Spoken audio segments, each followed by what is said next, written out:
In the vibrancy of a bustling market, the humble tea stall run by Jamil stood as a beacon of comfort and wisdom. Despite his modest circumstances, he was affectionately called Ustad by the locals, a term denoting respect for a teacher. His lack of formal education was overshadowed by the life lessons he imparted simply by being present, a silent witness to the struggles of those around him. Each morning, as people flocked to the stall, they carried not just their thirst for tea but also their burdens.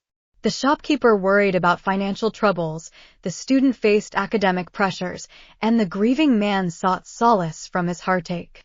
In the simple act of listening, Jamil offered them a refuge.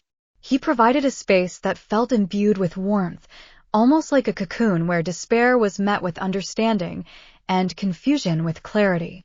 One rainy afternoon, an agitated young man named Hamza entered the stall, releasing a torrent of frustration. His aspirations of starting an online business seemed to crash and burn repeatedly. Jamil, with a steady hand, served him a cup of steaming tea and proposed a moment of pause. As Hamza sipped, Jamil began to weave a lesson into the warmth of the beverage.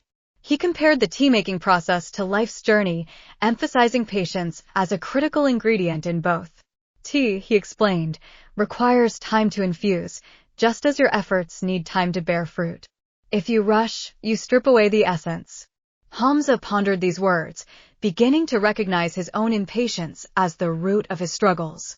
Jamil's insight became an awakening. Change often needed an abiding commitment and resilient spirit rather than hastiness and despair.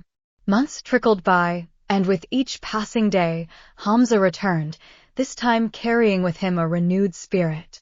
Conversations transformed from mere complaints to inquiries about attitude and perseverance. He learned to embrace the process of growth without being crushed by his quest for immediate success. With patience, his business flourished beyond expectations, and a year later, he found himself standing at Jamil's stall with a gift, an expression of gratitude for a lesson learned. Jamil, ever humble, declined the offer of a new laptop. "I did not give you that.